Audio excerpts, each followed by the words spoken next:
Welcome to the Christian Indie Writers Podcast, where we inform, encourage, and support Christian indie writers on their journey toward publication. I'm Rhonda Hagerman, and I write fiction and nonfiction.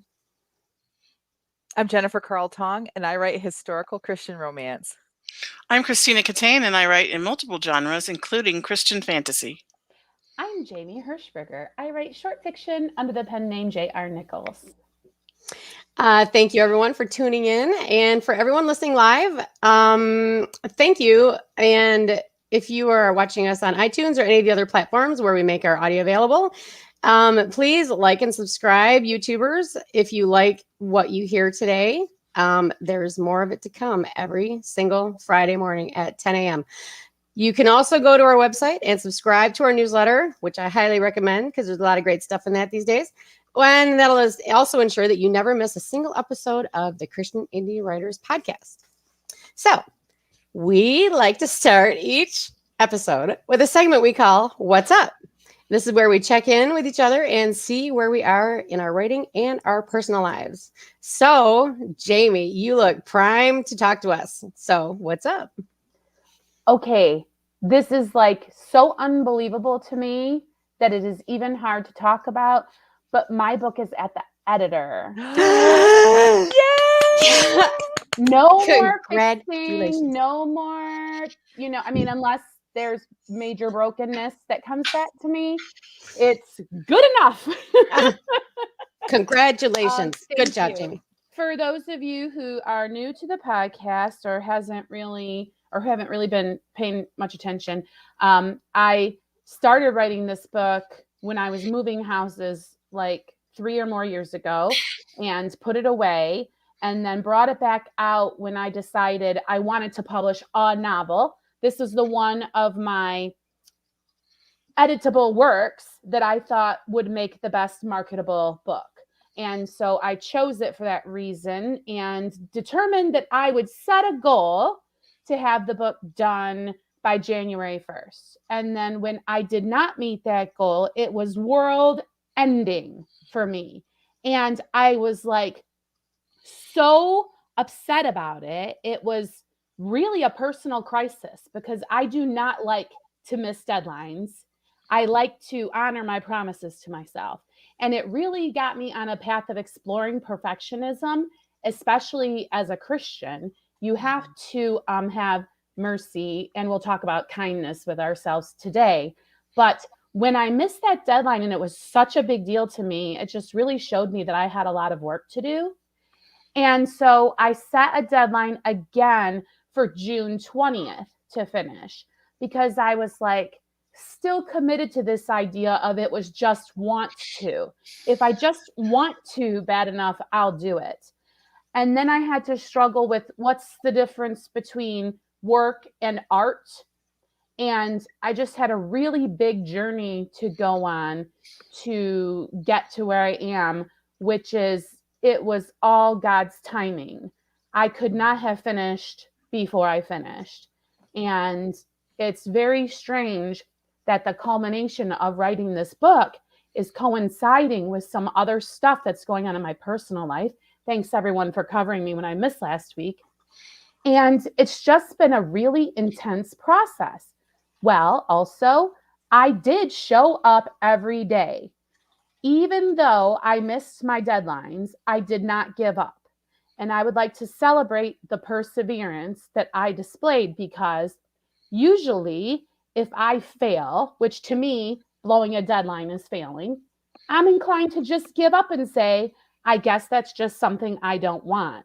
I thought about quitting many times. So if anybody is thinking they're just going to quit because they're tired of everybody saying, you're still writing that book, I am here to say, as long as you don't stop, you haven't lost anything. You can say, yes, I'm still writing my book until the day you lay down and the Lord takes you home and you're still writing your book. And everybody can take a long walk off a short pier who doesn't like it. Amen. As long as it takes. And I missed the discussion on patience last week, but feels like it was just on time for me when I listened back to it. So thanks, guys. And Yay! So proud of you. Yes. We're Oh, all thanks. proud of you. Alex says, congratulations, Jamie. Thanks, Maria says, Alex. yay, Jamie. Little heart Thanks, guys. emojis. So Thanks. Well, what's up with someone else? Tina, tell us. Well, I don't know if I mentioned it on here or not. I've told so many people, I don't remember who I told. But my son, Michael, was staying with us for a while this summer. He has medication-resistant bipolar disorder, and he got approved for a procedure called craniomagnetic stimulation therapy. That's what it is. And so they were sending magnetic waves into a specific portion of his brain, and it's supposed to send people into remission. So he left. He went back to his house up north, and he was doing much better, much better. praise Like God. he was dancing a jig in my living room the day he went home because he was That's getting awesome. to go home. So that was a far cry from the boy that showed up. He's not a boy. He's a man. He's 30. He'll but always be He's your a boy. boy. he's my yeah, the boy, mama, my little yeah. boy. So anyway, we had put Athena's bed in the office and let him have this as his room while he was here, and he left. So I came in the office, and some of the ladies that we were doing office hours together can tell you I was not working this week. I was cleaning this office. It took me pretty much 2 or 3 days. Totally cleaned everything out, organized it, put some new bling on my wall. And I have my office back, and I feel like I have a space to be creative now. And I think that I'm ready to sit down and get back to business on Monday. So, Well, I would argue that you were working because right. Mhm. having a workspace is part of it, just like intellecting is part of it, even though you're not Mhm. fingers to the keyboard. Mhm. Right. And you're probably intellecting and ideating Oh, yeah. and all that sort of stuff the whole time anyway. I was, yeah. I have ideas in my head that I had to go stop and write stuff down a few times. And Yeah. so, yeah. Hey, Moon Bunny, is it? Oh, yay. Hey, Oh, we missed so nice to you. see you. It's so Aw. nice to see you. Oh, I was just watching one of your old videos the other day. Aw. Aw. All right. Well, I guess it's my turn. All right. So what I'm doing is I'm writing. Okay. So I'm still working on my episodic fiction for Vela, still getting that prepared to get it on the site, but that's really close. I'm happy with my progress on that. But the real thing that's happening in my life right now is tomorrow with my historical society, we're having a ghost walk in the cemetery. It's my first ghost walk. And I'm not an actress in any way, so I probably need to talk to Jamie a little bit about some tips. But What is a ghost walk? I have no idea. So you're saying, Okay. I thought it just meant you went looking for ghosts, but now you're No. talking about acting. So Yes, no. So there's a historic cemetery in the area, right in the center of town, and so I am playing Sarah Cartwright Perry, who was the first female settler in Grand Blanc in Michigan. And so anyway, my husband Simeon, I met him the other day. He's going to make a great Simeon. He's going to make a great husband for me, I'm sure. So what we're going to do is we stand at our tombstones and we tell a little bit of our story. It's like a 5-minute speech for each of us. cool. I know. And then we have 10 other gravestones with couples telling the origin story of Grand Blanc. Do you dress up the whole bit? Like, Yes. Yes. Yes. I have my morning hat, and because my twins are buried next to me, they were the first deaths in the county. Yep. Wow. A sad So- story. so is this at night, or is it during the day? It's in the middle of the day. Originally, it was going to be on Halloween, but then we thought, that's probably not the greatest idea. So, People are busy on Halloween, so yeah. And they want candy, not historical facts. Yeah, that's right. Unless Yeah. they're me, then I want historical facts and not candy. Yeah. But, you know. So that's what's going on with me. Maria says Jen. that she went on a ghost walk tour in New York on holiday once. Ah. It was awesome, quite fun and lighthearted. Nothing paranormal, lol. Yep. Yeah. We're very family friendly. Yep. Because we want people to get involved in the historical society. It sounds more like a living museum. Like, have you seen that where you just go into a room and then like Abraham Lincoln is standing there and you like push his button and he tells you Yeah, like a speech. Greenfield Village type thing, Yeah. or mhm. Push this button. Mhm. I should totally do. Jennifer, you just totally inspired me.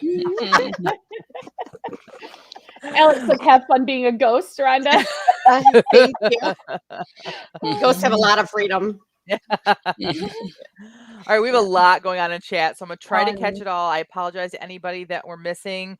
Let's see. Jason's here, guys. Another one we haven't Hey, seen in a while. Hi, Jason. Glad everyone's here. Barb is here. Barb had a comment about perfectionism. She said, my great eureka moment was hearing the term perfectionist procrastination. If I can't do it perfectly, I don't want to start. Yeah. Another thing about perfectionism, and I learned this, is that because people used to say I was a perfectionist, and then I'm like, no, if you saw my house, you would know that I'm not a perfectionist. Having like a messy house is actually a sign of perfectionism, because it's same thing. It's like I get overwhelmed because I want things to be perfect, that I just don't know where to start with things. But Mhm. there are certain places in my life, that in my house, that are super organized because I can control that. So Mhm. so I Well, get it too. So I know I don't want to be too much all about me and my perfectionism, but I really feel like also I had to get over this because my book is not perfect, because no book is perfect. And when I start to get those 1 and 2 star reviews, I have to be okay with that. And the fact that I was not publishing, or like I didn't want to not publish because I was afraid of the criticism, which would drive me to then fiddle with everything until it was perfect. And so it's like being open to hearing negative feedback is a lot of things I had to work through, because why do I want perfectionism? So that I look a certain way to the people who are looking in. Is nothing to do with my standards. It's about impressing others and showing them how perfect I am. And so to put your work out there to be judged by other people, when you know it's not perfect, feels really scary. But it won't ever be perfect. true. It just Right. won't. It's not possible. Yes. Our very wise moon bunny, Jennifer, I don't know if you want to put her quote up there or not. Perfect is the enemy of good. That is a life It's motto. Yep. also the enemy of done. Yes. I've heard that one before too. All right, Maria's what's up? I've gotten back to my historical fiction series, drafting the 4th novel. Lots of disconnected threads at the moment, so trying to tie together and head towards the ending. And she said, also got my second COVID vaccine. Felt a bit tired, but very thankful for that. Our National Health Service in the UK. Let's see. Moon Bunny says it's been a while. I have the day off because I had to get the jabby stabs this morning, so I thought I'd stop by. Jason says, what's up? Been working on getting in my character's head for writing, and also narrowing down how many characters I have in a book. Some I push back to a later book. That's a great idea. Like, it's hard to like kill off characters or get rid of characters, but that's a great thing that you can do. Like, when I had to cut so much out of my book 3, I in my mind, I'm like, I can still pull those characters into sequels and stuff. So that's a really good thing. All right, let's see. Is there any more? Alex says, I heard this quote once: a work of art is never finished, only abandoned. It means if you're determined to make it perfect, you'll never finish. That's really good. Yes, Gigi said, I'm abandoning my book. Goodbye. Gigi says, Jamie needed to hear that. I'm still tweaking and always finding something else. Yeah. Yep. Sometimes you just got to hit the publish button. Oh, I Yeah, missed and- Alex's. Sorry. No, Her what's up? Took a day trip to an indie bookstore I've never Oh. been to before. Got a consignment form for my book. Good Oh, for really? you. Yes. Congratulations. That's a win. That's a big Okay, win. Jennifer, we've been Oh, yeah, waiting me. a long time. Well, if you follow me over on my YouTube channel, you'll know that I've been MIA all week. I have not done a single live writing sprint because my mother went into the hospital. And I've mentioned before on here that my mother has dementia. And my dad's her caretaker. She's not in the final stages by any means, but I do spend a lot of time helping. And she went in the hospital on Saturday, and they thought they're going to be able to release her. Anyways, it just kept snowballing. Come to find out, they had to transfer her to a bigger hospital where she had a heart cath, and they were able to get 2 stents in, and the one was completely blocked and they couldn't do anything about it. but it looks like her heart was taking care of it and created a new artery to go around that blockage. That happens sometimes. And so when you have other complications like she does, diabetes and the dementia, that you just stay in the hospital longer. So that's where I've been all week, is with my mom. She's doing so much better. She's just much more alert, and I just think she wasn't getting enough oxygen before. So that's where I've been, there and in my chicken coop. Last week I got locked in the chicken coop on Friday morning. This Friday I was much more careful. Things are going well, but our coop is almost done. So I know I need to put out pictures, but when you guys see this, it is like most people's chicken coops are like these little store-bought things, or I'm calling this one the Buckingham Palace because it is, or Cluckingham Palace, because it is like bigger than what most people like would. If you're a real farmer, you're never going to do this, but I'm not a farmer and I have to look at this. So I want it to be nice, right? So anywho, we don't have the roof on yet. So we still have the chickens in our garage. And then every day we move them out to there so that they aren't, so they're safe if I have to go somewhere. And then we'll free range in the evenings. Anyway, there's no roof on it yet, but they can't get out. But technically, if we left them there overnight, like animals could get in, right? Predators, Predators, yeah. So we don't leave them out there at night. Well, last night, when my husband got home, he said, let's go out to eat, and then let's go grab the metal roofing we need to from the store. I had to hook up the trailer. Well, dinner took longer than it should have. I'm just going to step right there. I'm not even going to tell you where it went, but I was not happy. And then we went to the store, and that took longer than it was supposed to, and I'm getting nervous. And by the time I got home, it was past sunset. It was dark. I never leave my chickens out that late, and I was like all nervous. We get out there, they all look like they're fine. We get them, and we have 13 chickens, but we can only find 12.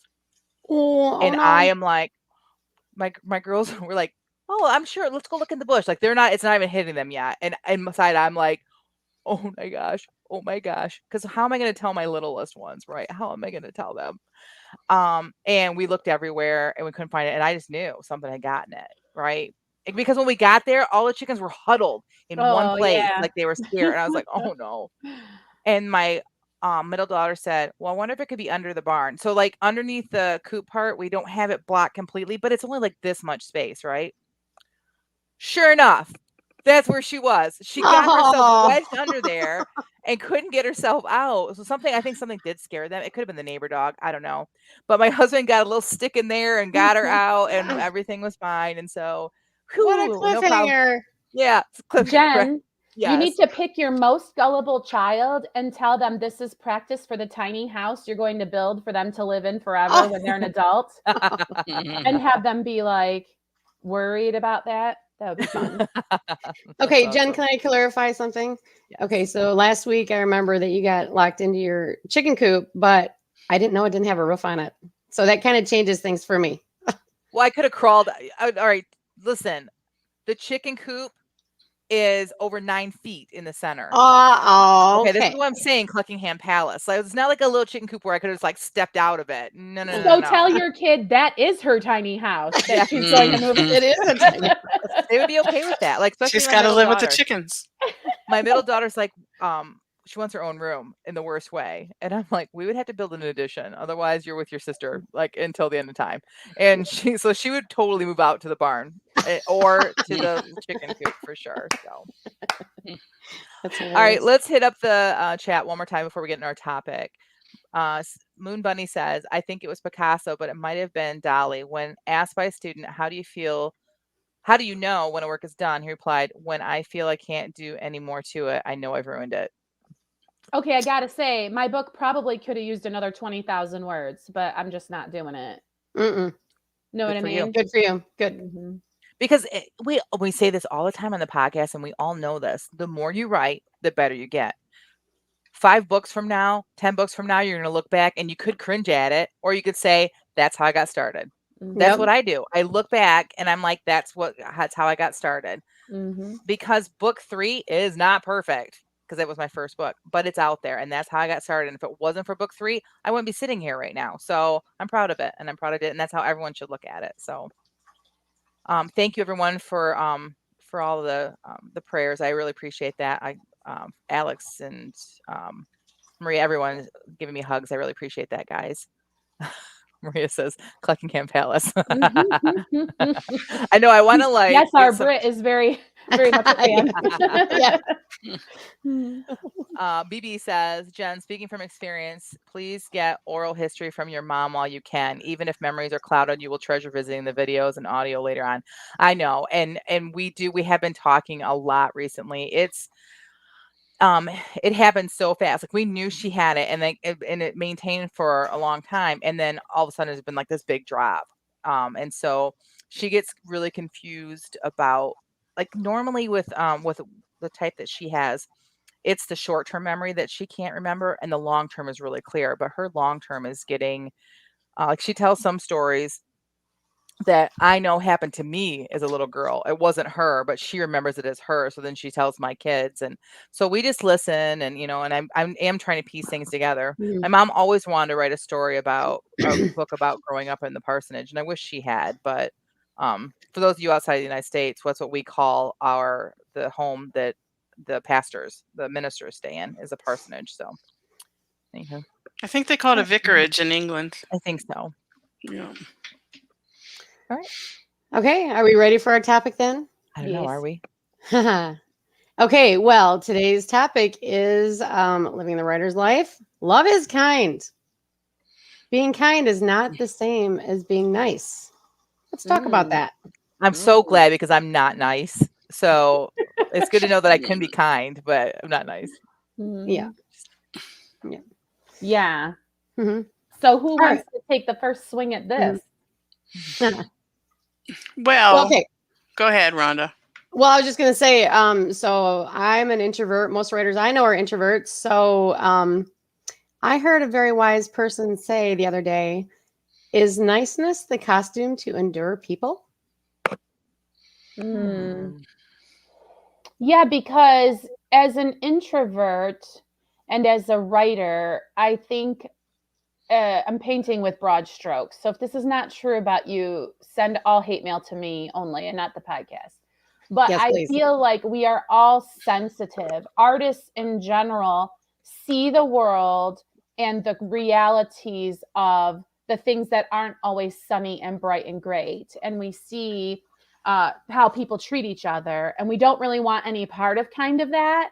And we explore it in our writing and things, but then we kind of want to not have to experience all of those things. And so the temptation is to shut ourselves off, right? And then it's difficult to then be kind. Like you could be nice, polite, have good manners, but inside be just kind of in general bitter toward people, to where Mhm. there's no kindness in your Yep. heart toward them. So what you're saying is you can perform those actions, but really those are self-serving actions because it's keeping a mask on you or it's keeping people away from you, appeasing people, whatever, but it's That not sounds really great. heartfelt. That's exactly what I meant. Okay. Yes. That's very deep and profound. Moon Bunny says, I feel that on a deep spiritual level, Jen, I am a good person. I'm not a nice person. Let's stop there for a second, because I think that I joke about not being nice, and we always make Julia Sugarbaker jokes for those of you that are in the United States and are our age. You remember Mm. that show, Designing Women. But I think that there are a lot of people that know me that maybe think that I'm not a nice person, because I can be like brutally honest, or I tend to gravitate towards people that will tell me the truth and not just tell me what they think I want to hear. And so there's a difference there, right, ladies? Like, would you say that there's a difference between being nice and being kind, right? Yes. Mhm. So you could be nice, but it maybe isn't the kind. When you're nice to someone, it may not be the kindest thing, but we need to clarify that. Like, Mhm. what do you guys mean by that? I know it's really tricky. And when we Yeah. were doing the outline, we were kind of trying to differentiate for ourselves. Mhm. Well, I think that if you're being nice to people, you're operating from a spot of fear because you're afraid you're going to offend somebody by telling them the truth. But if you're being kind, you care about the person and you're operating from a point of love and trying to help improve, even though it may not be the nicest thing they're hoping for at the moment. Rhonda, you studied for the test this week. I'm saying. My life has been a study for this episode. Well, You know- I agree with what you're saying. Go, Tina, go. I want to hear it. We found this graphic and it was like comparing kindness and niceness. And they were saying like kindness is out of love and niceness is out of fear. And so kindness speaks up, but niceness stays quiet. And I just want to question that premise, because you can not speak up out of being prudent, not out of fear. Like sometimes just keeping your mouth shut, it's just the smart thing to do in some situations. And it has nothing to do with fear or like wanting people to feel comfortable or anything like that. It's just like in certain situations, if I go into a family gathering and they start talking about politics, I just know that it is the smart thing to do to keep my mouth shut. Mm-hmm. You know, so like some of that, like I guess in the extremes, that would be true, that niceness comes from fear, but sometimes it's just the smart thing to do. Well, it's difficult for me because after doing the Clifton Strengths evaluation and finding out that all of my personality traits that are meant to win friends and influence people are actually not what I'm inclined toward. I'm actually inclined toward being Oscar the Grouch in a garbage can. And for me, being nice to everybody is a costume. Like, I give the world this two-dimensional nice person because I feel like that's a kindness to them. Because I feel like I'm protecting them from my grumpy self, right? So I'm conflicted about this because as much as the world preaches authenticity, nobody wants to be around a mean, always complaining person. Mhm. And it was interesting because when Becca Syme was on the podcast, she told me, get rid of nice because nice doesn't impact people for Christ or something like that.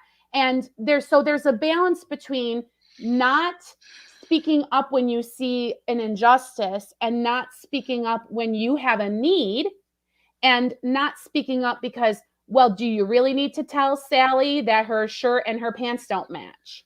Right? So there's a difference between not saying I need X, Y, and Z, which will then lead to relationship problems, and just biting your tongue when you don't prefer, ranch, and that's, what they're serving at the potluck or something like that. So how do you know when it's okay to throw nice out the window? Because you're kind, it's coming from a good place. So I can just say whatever I want and be the curmudgeon and not be nice, right? Yeah. There's this pastor that I listen to called Dr. Stephen Manley, and he has this thing he always says, and he says, in whatever you do when you're dealing with people, always be redemptive. I love that. And I like to use that as kind of a rule of thumb. So if I had to choose whether to be nice to somebody or not, is speaking up about something going to be redemptive for them? What do you mean?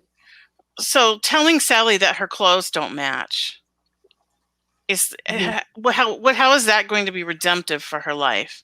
Right. So if I am, let's say that she's not a believer, and I am her only example of Christ in her life, how is that going to affect how she sees Christ? So I hear the word redemptive, and as someone with a modicum of theological, like I hear redempt, I hear redeem, like a stamp or something like that. But that particular word, Tina, is like a 50-cent word. What do you mean by redemptive, Bible teacher? Well, redemptive is basically referring to how we represent Christ to the world. And so when we represent Christ well, we draw people to him. We don't want to be repelling. Right. Oh, interesting. And so I feel like not speaking up could be kindness, in the situation where Sally's clothes don't match, and does it really matter? If she's going on the news to be interviewed, then perhaps it does. Right. But if she's right. working in her garden, it doesn't. Hmm. So I think every situation has to be assessed from the somebody said that and Maria said that in the chat, Yeah. that it's context dependent. 100%. Sometimes the kindest thing to say is nothing. Example, Job's friends were the most helpful when they were silent. Well, and the reason we're even talking about this is because, well, this love is patient, love is kind. So we're talking about like as part of what is love, right? And like, now I have that song, What is Love? Anyway, we are talking about it because we all have this mission to love people. And so what does that look like? Right. And it's just tricky because the nice and dealing with people is difficult. And we're called to love them. And so if we can follow the steps, maybe. Am I losing everyone? No, I think a couple of words that are standing out to me besides redemptive is also like one of the things that was in the outline we talked about was compassion and selflessness. Those are the words that are sticking out to me. So if you feel like the difference to me between being nice and being kind is like if you're coming from a place not only of like, oh, I'm coming from a good place, is it completely selfless? And are you having compassion on this person? So like there are a lot of people that I feel like I need to inform that they're wrong. I generally don't. I make myself. It's really hard to be sound right so all terrible. the time. It's a burden I must bear. I make myself sound terrible on here, but honestly, like in my mind, I'm thinking like, what are they doing? But honestly, like a lot of times it's because it's either annoying to me or like it's not a place of selflessness that I come from in that position, right? So if there is somebody that I am that is a place of love, meaning it's not helping me at all, it's nothing selfish about me, and I have compassion on that person, that's the difference between being kindness and just being nice. And now let's flip this a little bit. There are people out there that are very nice, but it's not kindness. Let's talk about that right now. Like I could.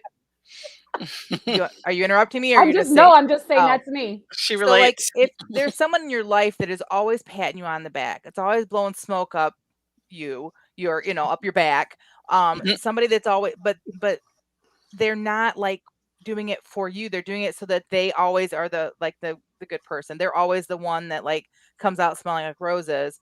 That's not kindness. That's someone who's just being nice. The kind person would challenge you when you're not acting biblically, would challenge you when maybe you're about to cross the line, would challenge you when you're making choices that are those really the right choices. Sometimes like I do question my friends. It doesn't mean I'm right, but I'm coming from a place of compassion where like, well, let's stop right here. Is this something you should be doing? Is this something you should be watching? Is this something you should be listening to? Like I think about my own children. Like I question their choices because I love them. Because I want more for them. Does it really change my life whether or not they're watching too many YouTube channels? It really doesn't affect my life, but it will affect theirs in the long run. So, and I have to say, if you want to apply this to the writer's life, there have been times in my writing journey when I've been sharing it with you and you've questioned some of my decisions and made me stop and think. And a lot of times you were right. And then I changed what I was doing because of it. And if I hadn't had somebody to say those things to me, and I'm not just saying it was just you, but you were just talking about yourself. And that's why I'm. And it's so much easier to be the person that's like, oh, your writing's great. Oh, good job. That's an easy job. That's so much easier. That's very nice to do. I've got to say, I got two sisters in the chat. First of all, Moon Bunny picked right up on my What is Love reference and the next line. And then Alex, oh my goodness, I do not know you, but you are my sister. Her biggest mistake in interpersonal relationships is being and doing everything for people and keeping my struggles to myself. They leave because they can't love someone they don't know. Whoa, there's a truth bomb. Yeah. I love our chats. Yeah, I know. So there's a lot of music going on in the chat. Yes. Ephesians 4:32. Who doesn't know that song? Be kind one to another, tender-hearted. Okay. I will not put you through any more of that. I never heard that song. You need to keep going. I might need to learn it. No, you're already gonna have nightmares from that. So Okay, so someone as did a say, go ahead. no, go ahead. Well, I was going to say what you're going to say. I could tell. Oh, all right. Okay. Mhm. Well, but as a writer though, how do we apply this kindness to, do we need to, can we apply this in our books? Do we use this for ourselves? How else can we use this as a writer? Y'all got something? With the microphone. Well, like Tina brought up, for Mhm. sure, like the kind thing is to your writing partners and your Mhm. writing group is to be honest, but honest from a selfless place, not because you think you're a better writer than them or because you think you know better than them, but because you want what's best for them. And I love that because I think it all starts with being kind to yourself. Because I Mm. think a lot of the time, people who are hypercritical of others don't really like themselves very much. And the Mhm. only way they know to feel good inside is to make everybody else feel bad. So if in their mind they're keeping score on the human race, and everywhere they look as a human who is not meeting the standard, then they can feel happy about themselves inside. So if you don't love yourself enough to know that you are already worthy of love, and if you're not being kind and you don't have the love of whose you are, then it's Amen. a lot more difficult to go out there and be kind to others, because the temptation, you're operating from this competitive mindset and things don't work. You have to be thinking about how we are all our own little plant, our own little branch, and we all have our it's a creative mindset instead of a competitive one that I think you need to cultivate, and that comes from a place of being kind to who you are. Mhm.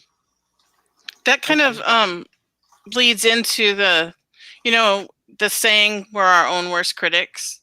I think that applies to most artistic people. And so we have to find a way to be kind to ourselves, and because this is art. And because it's art, there is no black and white, this is right and this is wrong. Mhm. Mm-hmm. Agreed. And so Agreed. what we've created from who we are is good, no matter Yeah. what other people say. Because Right. you're the only one of you that ever has existed. You can't look for the first one and say, I can improve upon that one. You know what I mean? You are creating whatever life as Tina Katane is as you live it, right? So Yeah.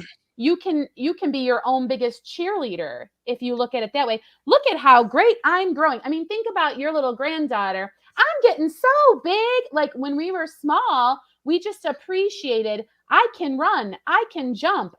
And we only had like, wow, I am amazing and fascinating, you know? And it isn't until we start to learn about peers and where do I fit in the world and things like that, that stuff gets a little bit murky. Mhm. And that's why you have to have that solid foundation of whose you are. Now, Rhonda, you asked about our Mhm. writing. Maria says, it's interesting being kind in historical fiction. Does that mean I shouldn't be killing off characters in battles? Girl. Okay, so I had so much to say, but while you guys were all talking, Alex is taking care of business because Alex said, Maria, I think that's being nice. Showing the reality of death can help readers dealing with that, which can be Oh, kind if I'm understanding this right. nice. Agreed. Very Like when we had good. our little chicken incident last night, even though I was like starting to almost hyperventilate inside, thinking I gotta tell my kids that their chicken's dead. Part of me was kind of like, this is a good lesson. When you have livestock, you have dead stock. Like Yeah. my girls, this is a reality of life that they will have to face, which is kind of one of the reasons why I wanted to have more animals, is for my kids to experience that. So yes, that's very good. Maria said that's super helpful, Alex. I tried to balance death realistically and also have quite a compassionate main character who doesn't just move on when the battles are over. That's really Yeah, good. that's good. So I was reading a book one time about the history of story. And they were talking about how story is as old as man himself. Like from the very beginning, they were painting stories on cave walls. And part of the reason that our brains are gravitated to story is because our brains need to know how to survive. And so we put ourselves into a story and we see how somebody else survived whatever's happening to them in that story, so that we can know how we would survive. yeah. And so by putting those hard things into books, you are actually helping your reader. Wow. Yes, Agreed. especially people who don't live much outside of a particular bubble. I mean, not everybody even has a car, right? And so if your world is really kind of limited to the community that you're entrenched in, to see an outside perspective can help you have better interpersonal relationships sometimes, because you can say, oh, look, there is another way of looking at things other than just this narrow view that I have from the people around me. Jason says taking this, applying to our writing will show some more depth to the characters that many stories lack. Very true. Since people struggle with it, adding it to stories makes characters more relatable. I agree. Yep. Mhm. Jen, show Alex's comment right before that. I was going to hold that for last, but yes, go ahead. Oh, okay. It can be last. We need to move on anyway. So Yes. she says, Alex says, something I do with my students is a method called sandwiching. You say something good about it, give a suggestion about what they can improve on, then finish with another good thing. Well, guess what, ladies and gentlemen? If you subscribe to our newsletter, you will get not only a free PDF version of our book, 30 Days of Writing Sprint Prompts, you'll get all kinds of other freebies that we have put together, including our critique cheat sheet, which is a worksheet that will help you sandwich and help give good, honest feedback in a loving way. And complete with a graphic of a sandwich that I made on Photoshop. Remember, Yes. we were so new back then. My really lame looking bologna sandwich on the We're like, graphic. what are we going to give away for free? Like we didn't. So we're like, this is what we do. We do this. So let's make a graphic for it. So Yes. Mm. And that graphic will help you be kind and not nice. Mm. Wow. All right. Are we ready to move on? Have we said all we want to say about this topic? no, we can keep going because I really hate what I wrote today. So let's just kind of like I hate completely what I wrote today too. Yeah. ignore the fact that we're supposed to read our writing. We'll just I I think don't we probably hate should jump what I into it. wrote, but I'm not sure where it came from. That's what I'll say. Oh, well, I'm going to be finishing mine. So, Oh, you good. You want to go first? Yay.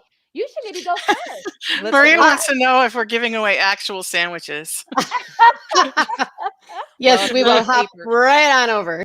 Print it out, take a bite, and let us know what you think. Ooh, we need to have like a sandwich discussion with our Brit there at some point. Yep. I want to know more about the sandwiches they serve. So anyway. All right, Rhonda. I want to hear yours first. Oh, you really want me to go first? Yes, because the rest of us don't like ours. We don't like ours, yeah. Okay. We might as well start off on a positive note and just kind of go downhill from there.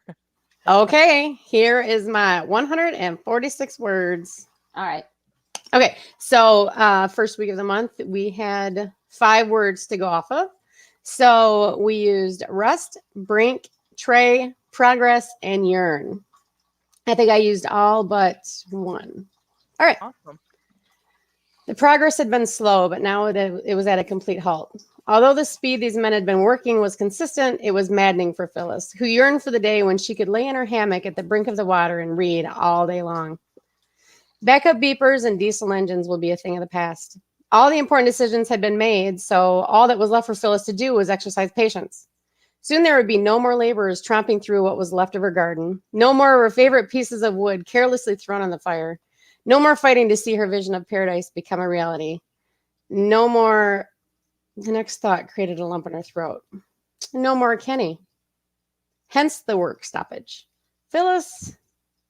The end. What happened to Kenny? Oh, no. Okay. All right. So I'll just tell you, Phyllis has a crush on Kenny and he's the foreman. So he's got to move on to the next job as soon as this one's done.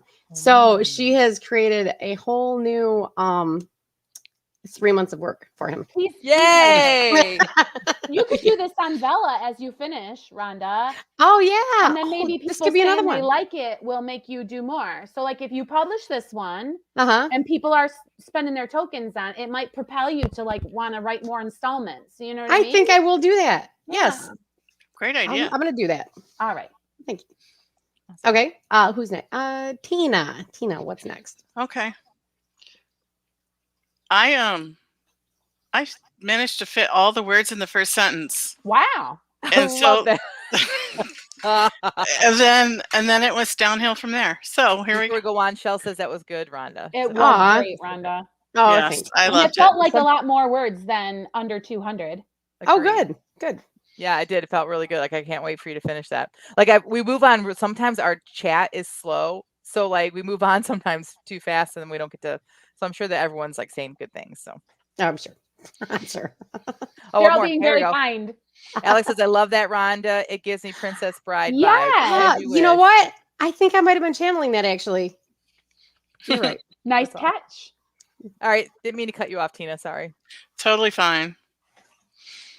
Okay, here goes. I think you've made good progress, said Nurse Sheila. The fact that you no longer yearn for a tray of cheesecake bites every night after dinner means you're on the brink of full recovery. The rest will fall into place with time. So, does that mean I can go home? Tracy asked, her palms together in prayer position. Not quite yet, Nurse Sheila replied. First, we need to test whether you can cope in a real-world situation. She gestured for Tracy to follow, then led her down the long, sterile hallway to the double steel doors at the end. She held her name badge up to the electronic pad on the wall, and the doors clicked, then slowly opened. Once they were on the other side, Nurse Sheila pulled the doors firmly closed until they clicked again. Another long, sterile hallway, another set of doors.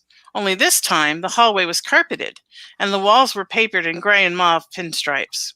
Each brown wooden door had a shiny gold number plaque attached to the upper half. Nurse Sheila led Tracy to door number 14 and opened it with what looked like a hotel keycard. This is where you will be for the next few weeks, Nurse Sheila said. Tracy walked into what looked like a fully furnished apartment, complete with big screen TV.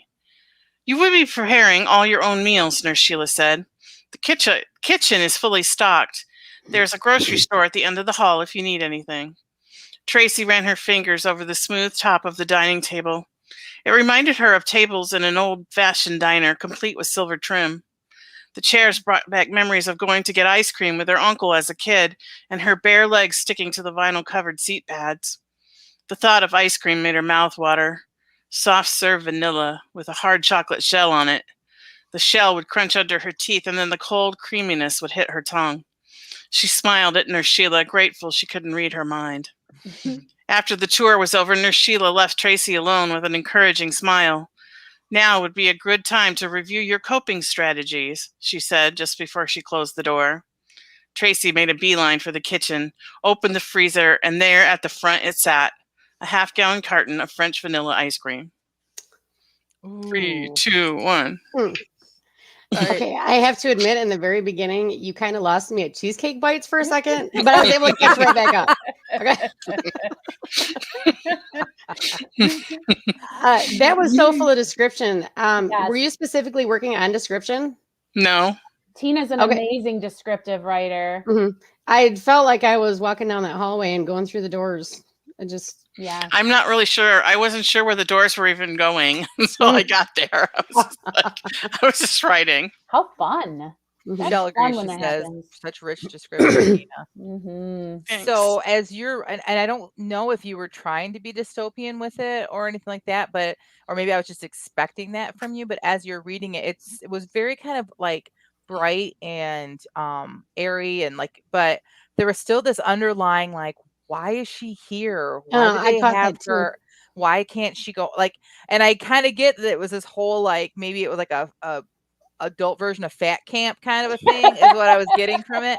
But at the same time, I felt like there was something more like underlying there, which makes me want like more. So yeah, because she kept calling her Nurse Sheila. Yeah. Oh, when you do yeah. that, it's like a deep, like a bad actor somehow. I don't Yeah. know why. yeah. Wasn't Nurse Hatchet's first name Sheila? Or Ratchet. Oh, was it? I didn't even know. Yeah, like that one in One Flew Over the Cuckoo's Nest. was Oh, not- right. I said Hatchet. I yeah. was just Yeah. thinking she was in the hospital could be for an eating disorder, but Ah. now I have ideas. Ron Yeah, or dude, Tina, so you you see got what I'm all saying? Like, kinds of started compliments. off like it's real light and everything, and like that makes it even more like dark when you find out that there's something else going on. Like I love that. So Yeah, like is she locked in there? It's really Mhm. weird.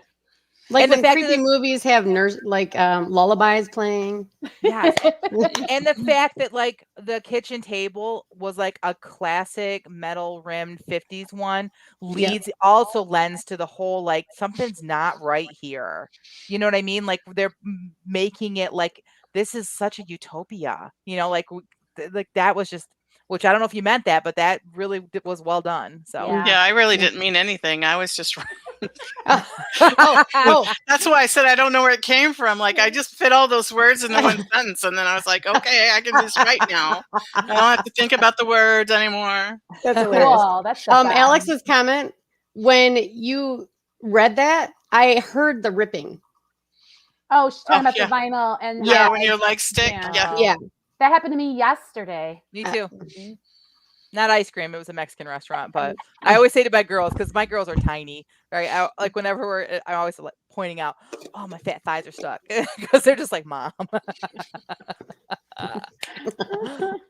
That was good. Absolutely good. Great. Thanks, guys. Okay, Jamie, your turn. If I must. Uh-oh, hold on. Mouse went to sleep. I promise I'm not a loser. Totally. Where is my sprint? Here we go. Finally. Okay. I did not get all of the words. Just once, Julie thought. Just once, I'd like to sneak a fry. She looked longingly down at the tray on the counter where the golden potato fingers were poised in a perfect pile next to the Filet-O-Fish sandwich table 42 had ordered.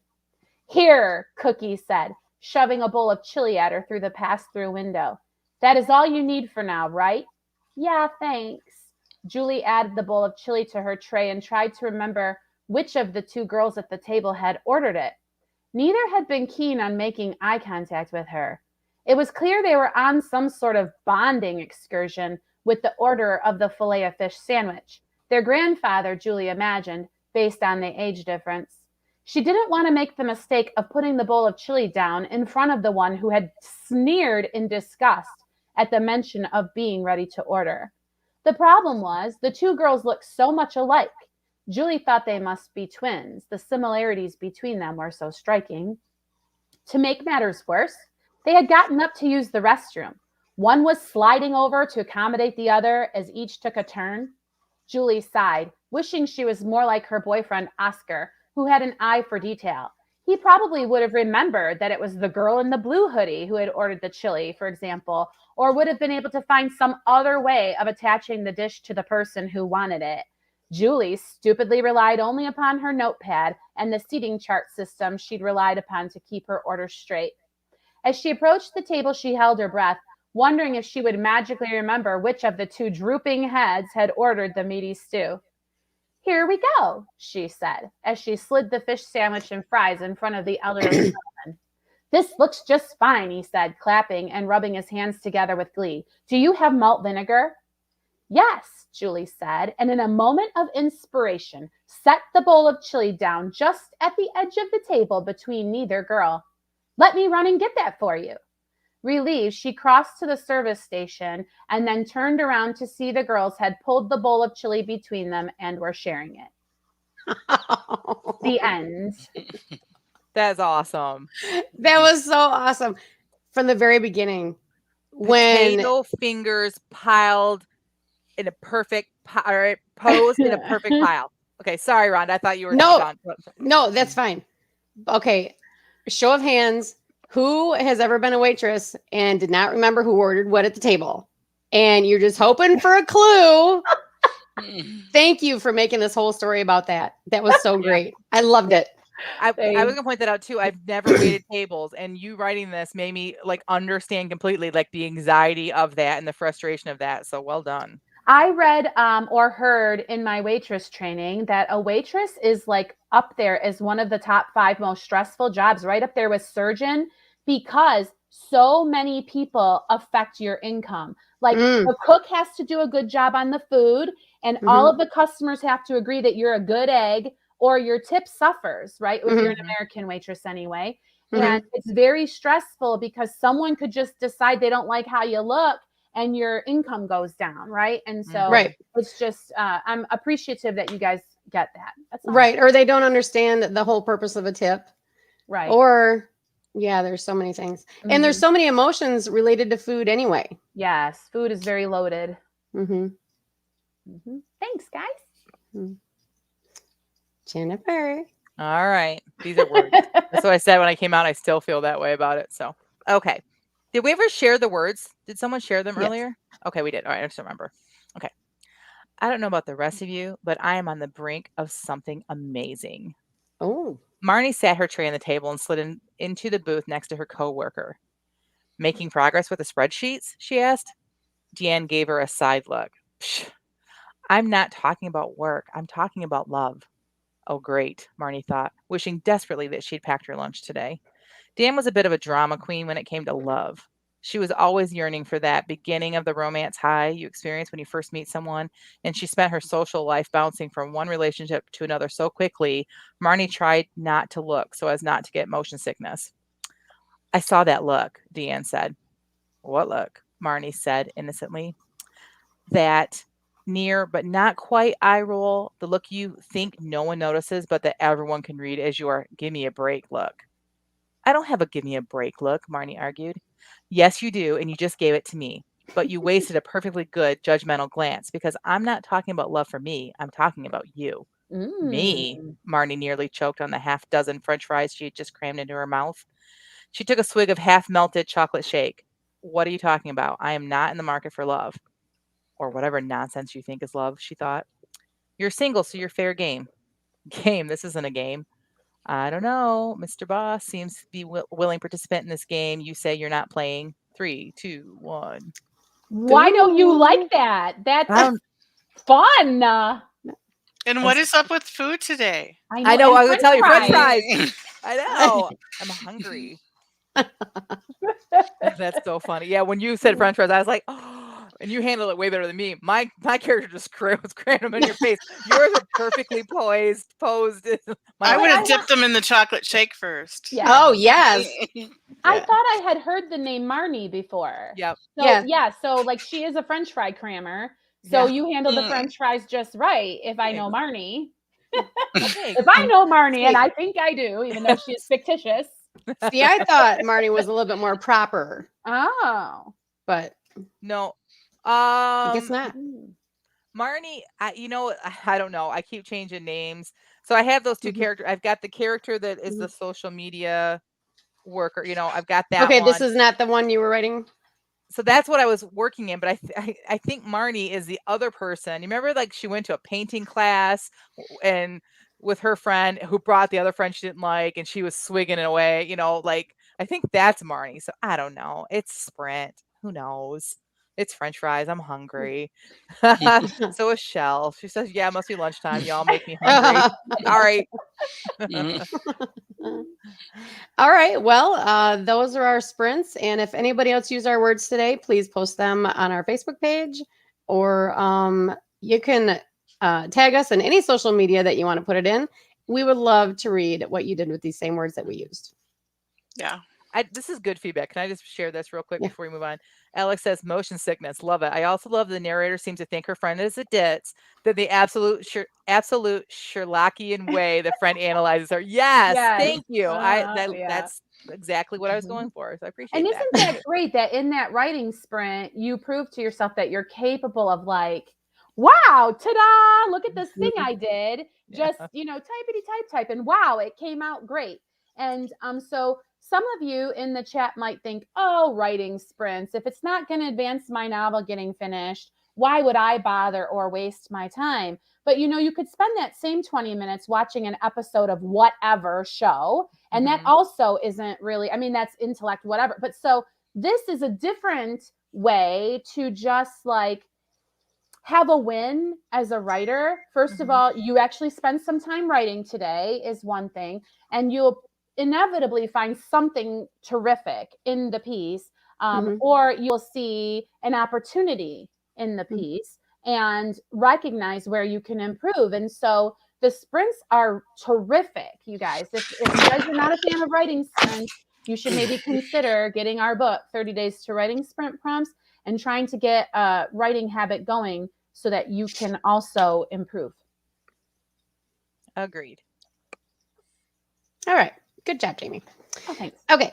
So we start the podcast telling you what's up in our lives. So we're going to end the podcast telling you what's coming up in our lives. So, Tina, what's next for you? Well,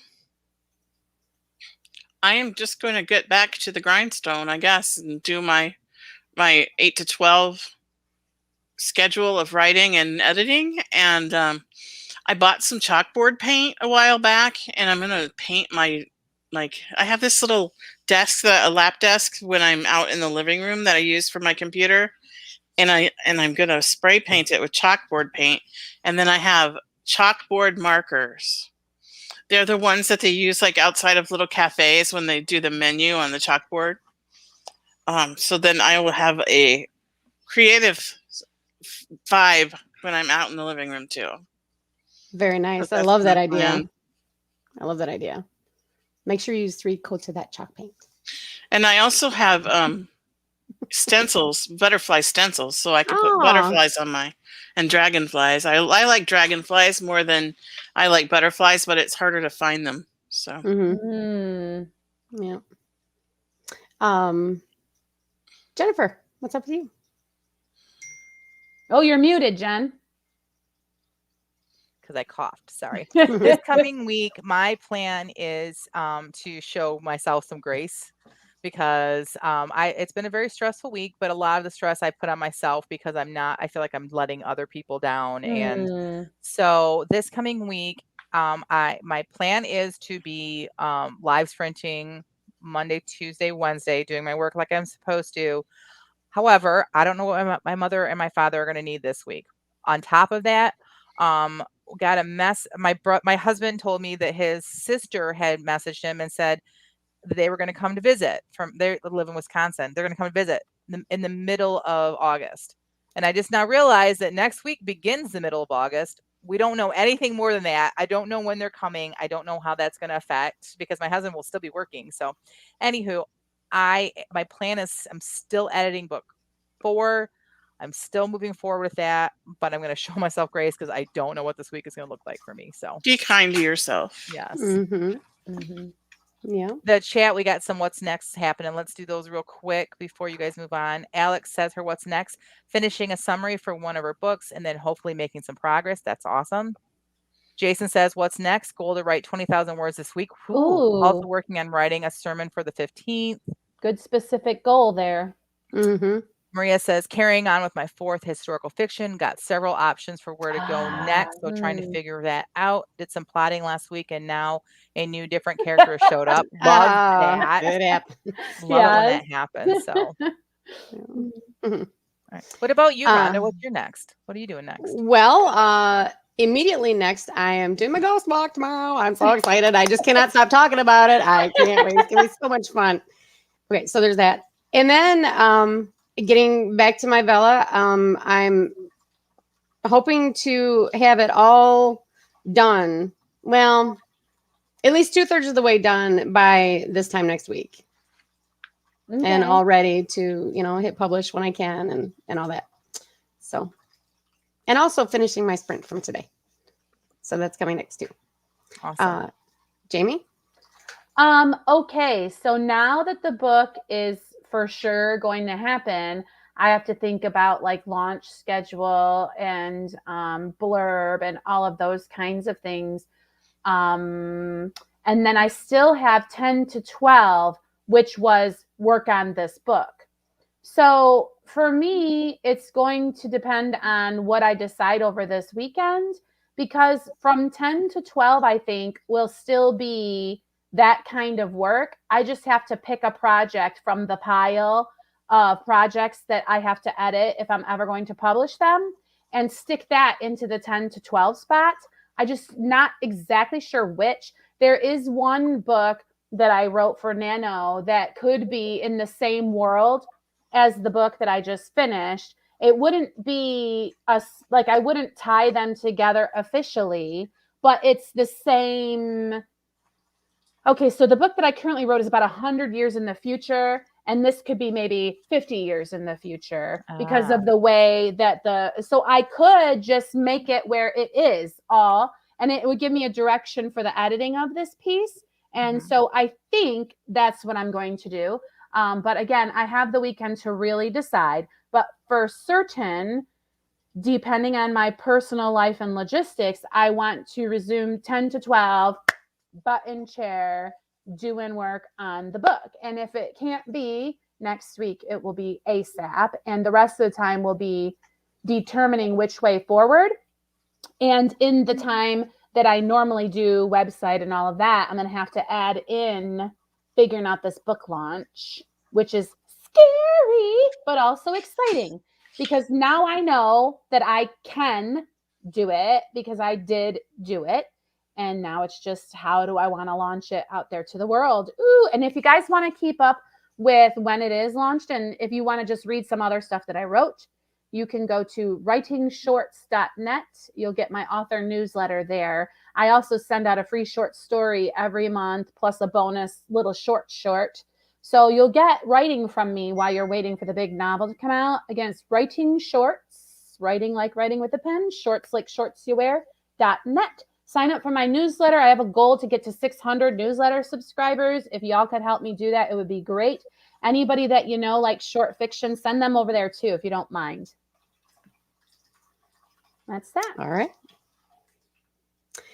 Okay. Well, does anyone have any final thoughts before we close out today's podcast? We might want to see the what's next in the chat. Got we already did that. Never We mind. did that. Yep. All right. Well, then I guess this concludes the Christian Indie Writers podcast. So until next week, may your pen be prolific, your deadlines be met, and may all of your words honor Christ. Bye. Bye.